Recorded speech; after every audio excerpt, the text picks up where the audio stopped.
केंद्र सरकार के नए फैसले से जम्मू कश्मीर में बाहरी राज्यों के रहने वाले लोगों को वोट डालने का हक देने की बात की गई है। वहां के राजनीतिक लोगों व आम जनता में इसका क्या असर देखने को मिल रहा है, आइए आपको दिखाते हैं IBN 7 खबरनामा पे लाइव तस्वीरें उधमपुर से ब्यूरो चीफ सौरभ सागर के साथ। ये जो नया डिसीजन आया है सरकार का कि भाई जो NPR है, नॉन परमानेंट रेजिडेंट, वो भी जो है वोट डाल पाएंगे इलेक्शंस में। तो मैं ये बताना चाहूँगा कि जैसे कि जो लोग बाहर से उठ के आए हैं, बिहार से आया है, केरला से आया है, किसी और अन्य स्टेट से आया है, उसको हमारे यहाँ के लोकल MLA के बारे में क्या जानकारी है कि कैसे कौन बंदा क्या है या क्या नहीं है। सभी को अपना जो लीडर चुनने का अधिकार जो लोकल लोगों को ज़्यादा पता होता है, उनको ज़्यादा पता होगा कि भाई कंसर्निंग कौन सा लीडर है जो उनके लिए एक अच्छा नेतृत्व कर सकता है। तो इन चीज़ों को देखते हुए ये एक मेरे को काफ़ी एक गलत फैसला लग रहा है कि भाई जो बाहर के लोग हैं वो लोकल जो इलेक्शंस हैं इनमें भी वो पार्टिसिपेट कर पाएंगे। इस तरह के जो फैसले हैं सरकार को सोच समझ के लेने चाहिए। कि जम्मू कश्मीर की बर्बादी कर दी। यहाँ पर जो ब्यूरोक्रेट हैं बाहर से आए हुए हैं, जिनको ना लोगों की हालत का पता है, ना ज़मीनी हकीकत का पता है, एयर कंडीशन रूम में बैठकर ये गलत फैसले किए जाते हैं। ये पूरी तरह से एक जो भाजपा की निराशा है ना, निराशा, क्योंकि जम्मू के लिए उन्होंने कुछ किया नहीं है। वो पूरी तरह से जानते हैं कि अगर इलेक्शन कराई जाए तो जम्मू के लोग पूरी तरह से भाजपा को खारिज करेंगे। इसलिए वोट बैंक को बनाने के लिए एक नई नीति है और जो रोहिंग्या हैं उनको पूरी तरह से लीगलाइज करने का एक तरीका है। आप वोट बना देंगे तो नेचुरल सी बात है, जब किसी का भी वोट बन जाएगा वो हिंदुस्तान का लीगलाइज हो जाएगा। देखिए, ये जो केंद्र सरकार द्वारा मैं कहूँगा एक तानाशाही फरमान जो लागू किया गया है कि जम्मू कश्मीर में जो बाहरी राज्य के लोग यहाँ पे नौकरी करते हैं या लेबरर का काम करते हैं, उनको अधिकार होगा जब यहाँ पे चुनाव होंगे वह अपना वोट यहाँ पे नया बना सकते हैं, वोट डाल सकते हैं। उसके बाद अगर किसी सरकारी अधिकारी की यहाँ से पोस्टिंग होती है वापिस, वो अपना वोट यहाँ से कटवा के वहाँ बनाएंगे। ये तो मुझे लगता है एक बहुत बड़ा बद्दा मजाक जम्मू कश्मीर के लोगों के साथ केंद्र सरकार ने किया है। पूरी तरह से एक गलत फैसला, जिसे मैं कहता हूँ, निंदा करता हूँ इस फैसले की कि सबसे पहले तो बीजेपी ने 370 का स्टेटस हमसे छीना। जो जम्मू के लोगों का एक जो मान, जो रुतबा हुआ करता था, जो राजा महाराजाओं की शान हुआ करती थी, उसे पूरी तरह से नेस्तनाबूद कर दिया। प्रेस कॉन्फ्रेंस सुनी जो CEO जम्मू कश्मीर ने की, उसमें उसने ये जो ऐलान किया, इससे एक तो दुख भी होता है और एक बड़ा बद्दा सा मजाक भी ये जम्मू कश्मीर के लोगों के साथ करने की कोशिश कर रहे हैं। बाहर के जो राज्य के रहने वाले लोग हैं वो भी यहाँ पे वोट डाल सकेंगे। हमें ये समझ नहीं आती कि सरकार ये चीज़ें क्यों कर रही है। जिसके पास में डोमिसाइल है, जो 15 साल से यहाँ पे रह रहा है, जिसके पास प्रूफ्स हैं, उनका वोटर बनना चाहिए। ये हमारे जो यहाँ के रहने वाले लोग हैं वही लोग यहाँ पे वोट कंटेस्ट करें। देखिए, ये जो केंद्र सरकार द्वारा मैं कहूँगा एक तानाशाही फरमान जो लागू किया गया है कि जम्मू कश्मीर में जो बाहरी राज्य के लोग यहाँ पे नौकरी करते हैं या लेबरर का काम करते हैं, उनको अधिकार होगा जब यहाँ पे चुनाव होंगे वह अपना वोट यहाँ पे नया बना सकते हैं, वोट डाल सकते हैं। उसके बाद अगर किसी सरकारी अधिकारी की यहाँ से पोस्टिंग होती है वापिस, वो अपना वोट यहाँ से कटवा के वहाँ बनाएंगे। ये तो मुझे लगता है एक बहुत बड़ा बद्दा मजाक जम्मू कश्मीर के लोगों के साथ केंद्र सरकार ने किया है। और इससे यह साफ हो गया कि भारतीय जनता पार्टी व केंद्र सरकार को ये पता है कि जम्मू कश्मीर में उनकी ज़मीन पूरी तरह से खिसक चुकी है। जो उन्होंने 370 टूटने के बाद वायदे किए थे, रोज़गार देंगे, यहाँ पे आतंकवाद खत्म होगा, ऐसा कुछ भी नहीं हुआ। उल्टा महंगाई ने लोगों की कमर तोड़ के रख दी है। उनको पता है कि यहाँ पे चुनावों में उनको कुछ नहीं हासिल होने वाला, और ये करके उन्होंने एक तरीके से तानाशाही तरीके से बाहरी राज्यों के लोगों को यहाँ पे वोट बना के उनका वोट डलवा के यहाँ पे मनमानी सरकार बनाना चाहते हैं। लेकिन ये मैं कहूँगा कि लोकतंत्र की हत्या है। और मैं यह बता दूं कि आज उनके वोट बनाए जा रहे हैं, कल वह यहाँ पे बोलेंगे कि हमें जगह ज़मीनें भी दो, कल बोलेंगे कि हमारे लोगों की यहाँ पे प्रॉपर्टी जो हैं वह उन पे भी आंख रखेंगे। मैं यह सख्त लफ्ज़ों में मांग करता हूं कि केंद्र सरकार को यह फैसला वापस लेना पड़ेगा, नहीं तो यहाँ पे जम्मू कश्मीर के पॉलिटिकल लोगों के साथ साथ आम लोग भी सड़कों पे इस सरकार के खिलाफ प्रदर्शन करने को मजबूर हो जाएंगे। परसों हमने प्रेस कॉन्फ्रेंस सुनी जो CEO जम्मू कश्मीर ने की, उसमें उसने ये जो ऐलान किया, इससे एक तो दुख भी होता है और एक बड़ा भद्दा सा मजाक भी ये जम्मू कश्मीर के लोगों के साथ करने की कोशिश कर रहे हैं। मैंने पहले भी मीडिया के माध्यम से ये कहा कि जम्मू कश्मीर की बर्बादी कर दी। यहाँ पर जो ब्यूरोक्रेट हैं, बाहर से आए हुए हैं, जिनको ना लोगों की हालत का पता है, ना ज़मीनी हकीकत का पता है, एयर कंडीशन रूम में बैठकर ये गलत फ़ैसले किए जाते हैं। हैरानगी की बात है कि जम्मू कश्मीर में इलेक्शन होनी है, स्टेट से आपने यूटी बनाई और आज आप फैसला करते हैं कि 25 लाख नया वोटर आएगा, वो जम्मू कश्मीर के मुस्तकबिल का फैसला करेगा। अरे भाई, जो लोग ना यहाँ के रहने वाले, ना यहाँ की संस्कृति को पहचानने वाले, वो क्या फैसला करेंगे कि हमारा नुमाइंदगा कौन होगा और हमें किस किस्म की सरकार यहाँ जम्मू कश्मीर में चाहिए।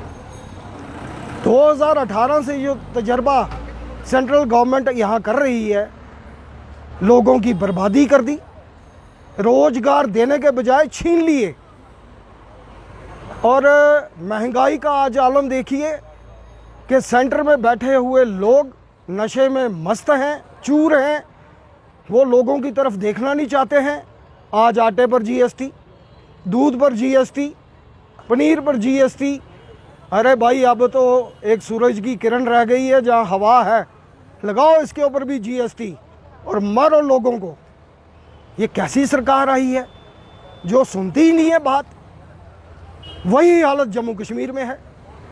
आज हमारे जो यहाँ के गवर्नर महोदय हैं, वो जो भी काम करते हैं वीडियो कॉन्फ्रेंसिंग के थ्रू करते हैं। आज आप देखिए यहाँ पर जम्मू कश्मीर में क्या हालत है। रोज़ लोग सड़कों पर उतरे हैं, रोज़गार की मांग कर रहे हैं। नौकरियां यहाँ बिल्कुल नहीं है। पढ़ाई के साधन के लिए हमें बाहर जाना पड़ता है। अगर कोई इलाज का मसला हो, हॉस्पिटल तो आपने इतने इतने बड़े बना दिए, लेकिन वो मौतगाह बन गई हैं। रोज़ लोग चिल्लाते हैं अस्पताल में जाकर, कोई सुविधा ही नहीं है। अरे ये कैसा निज़ाम है, इसको आप बंद करिए। और ये जो आज नया बदा मजाक आपने लोगों के लिए एक बात कह के पैदा कर दी है कि आज 25 लाख लोगों को यहाँ का वोट का अधिकार देंगे, इसको यहाँ जम्मू कश्मीर का बाशिंदा बर्दाश्त नहीं करेगा। और अगर आने वाला वक्त होगा तो हो सकता है ये इलेक्शन खाली बीजेपी लड़ेगी, इसके अलावा कोई जमात नहीं लड़ेगी। सरासर अपने लोगों को लाकर हुकूमत पाने की एक कोशिश है। ठीक कहा था गडकरी साहब ने कि मौजूदा जो सरकारें हैं ये सिर्फ अपनी कुर्सी बचाने के लिए है, लोगों का कोई भी इसमें उनका भलाई का मसला नहीं है। उन्होंने इतनी सी बात की थी, आज उनकी हालत देख लीजिए बीजेपी में क्या हो गई है। ये ऐसी सरकार है, यहाँ सच ना सुनना चाहते हैं ना ये बर्दाश्त करते हैं। लोगों की तरफ से इनको अपील करता हूँ कि ये बदा मजाक छोड़िए, रियासत का दर्जा दीजिए और रियासत के लोगों को अपनी हुकूमत बनाने के लिए फ़ैसला करने की इजाज़त दीजिए। ये जो नया डिसीजन आया है सरकार का कि भाई जो एनपीआर है, नॉन परमानेंट रेजिडेंट्स, वो भी जो है वोट डाल पाएंगे इलेक्शंस में। तो मैं ये बताना चाहूँगा कि जैसे कि जो लोग बाहर से उठ के आए हैं, बिहार से आया है, केरला से आया है, किसी और अन्य स्टेट से आया है, उसको हमारे यहाँ के लोकल एमएलए के बारे में क्या जानकारी है कि कैसे कौन बंदा क्या है या क्या नहीं है। सभी को अपना जो लीडर चुनने का अधिकार जो लोकल लोगों को ज़्यादा पता होता है, उनको ज़्यादा पता होगा कि भाई कंसर्निंग कौन सा लीडर है जो उनके लिए एक अच्छा नेतृत्व कर सकता है। तो इन चीज़ों को देखते हुए ये एक मेरे को काफ़ी एक गलत फैसला लग रहा है कि भाई जो बाहर के लोग हैं वो लोकल जो इलेक्शंस हैं इनमें भी वो पार्टिसिपेट कर पाएंगे। इस तरह के जो फैसले हैं सरकार को सोच समझ के लेने चाहिए। जैसे ही अभी हाल ही में इन्होंने बहुत से डिसीजन जो है JNK स्टेट को यूटी में बदल दिया, अभी तक हमें स्टेट का स्टेटस नहीं वापस मिल पा रहा है। हमारी काफ़ी सारी ऐसी हम देख रहे हैं कि जो डेवलपमेंट्स हैं वो रुकी हुई हैं। हमें जो लोगों के जो आज की डेट में ब्यूरोक्रेसी इतनी हावी हो चुकी है कि लोग काफ़ी परेशान हैं। उनको अपने अच्छे लीडर्स चाहिए जिसके पास जाके वो अपनी बातें सुना सकें। तो वो एक लोकल बंदे में कहूँगा जो यहाँ के परमानेंट रेजिडेंट्स हैं वही ज़्यादा अच्छे तरीके से अपने लीडर को चुन पाएंगे, उन्हीं को वोट डालने का अधिकार होना चाहिए। ये महेश बनाथिया है, मैं उधमपुर का रहने वाला निवासी हूँ। ये सरकार अपनी नालायकी छुपाने में पूरी कामयाबी कर रही है।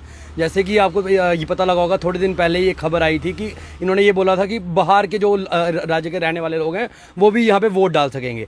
हमें ये समझ नहीं आती कि सरकार ये चीज़ें क्यों कर रही है। जिसके पास में डोमिसाइल है, जो 15 साल से यहाँ पे रह रहा है, जिसके पास प्रूफ्स हैं, उनका वोटर बनना चाहिए। ये हमारे जो यहाँ के रहने वाले लोग हैं वही लोग यहाँ पे वोट कंटेस्ट करें।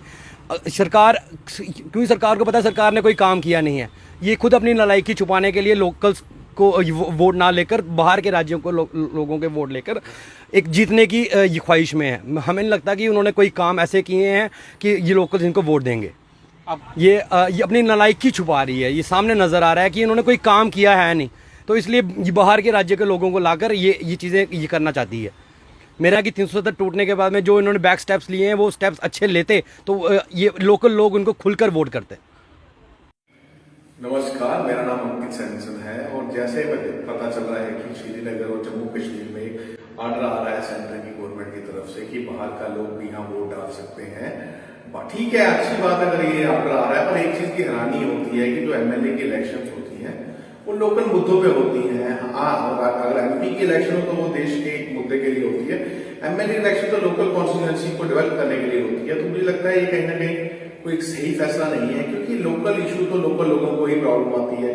जो बंदा नौकरी कर रहे वहां 1 या 2 साल लगाता है और वहां से चले जाता है, तो लोकल इशू तो लोकल लीडर ही उठा सकते हैं। तो ये फैसला में अलग सा फैसला लग रहा है। इसमें बाहर के लोगों को क्या इन्वॉल्वमेंट की, कॉन्स्टिट्यूंसी में क्या डेवलपमेंट होनी चाहिए, उनको तो देश हित की बात करनी चाहिए। तो वो एक सेंटर में वोटिंग करे, सेंटर में करते, पर एक एमएलए की कॉन्स्टिट्यूंसी में जाके बाहर का बंदा वोट डालेगा, तो ये कहीं ना कहीं लगता है कि ये कहीं फैसला सही नहीं है और ये कहीं ना कहीं एक सोची समझी साजिश भी हो सकती है चीजों की। क्योंकि लाइफ में क्या है कि अगर एक एमएलए को डेवलपमेंट करानी है तो एमएलए का अपना एरिया है, तो वहां पर सेंटर के लोगों का इन्वॉल्वमेंट नहीं। लोकल हर एरिया के अपने अपने टोपोलॉजी होती है, हर चीजों के डिस्प्यूट होते हैं। तो वैसे वहां मुझे लगता है थोड़ा अलग सा फैसला लगा, तो समझ नहीं आई कैसा फैसला है। अगर प्रधानमंत्री को चुनना हो तो ठीक है, कहीं भी वोट डाल सको, बट अगर एक एमएलए को चुनना है तो वो बाहर के लोग भी वोट डालेंगे, ये हैरानी की बात करता है। अमन शर्मा, मैं एक सोशल एक्टिविस्ट हूँ। लेकिन जहाँ तक रही ये इलेक्शन कमीशन ने जो नया एक बात बताई है, बात ऐसी है कि जो इस वक्त जितनी भी सरकारी एजेंसियां हैं, जहाँ तक मेरी सोच है, वो इस वक्त जो है भाजपा के हाथ की कठपुतलियाँ बनी हुई हैं।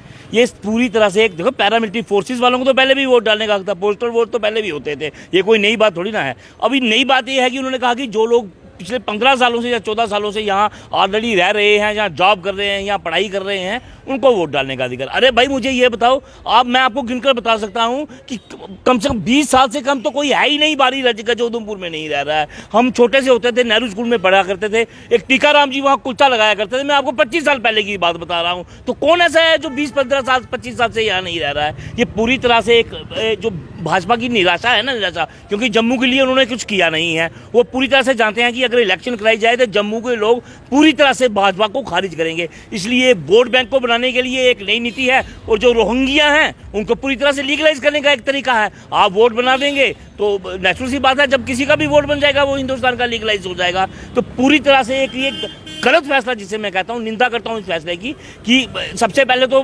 बीजेपी ने 370 का स्टेटस हमसे छीना। जो जम्मू के लोगों का एक जो मान, जो रुतबा हुआ करता था, जो राजा महाराजाओं की शान हुआ करती थी, उसे पूरी तरह से नेस्तनाबूद कर दिया।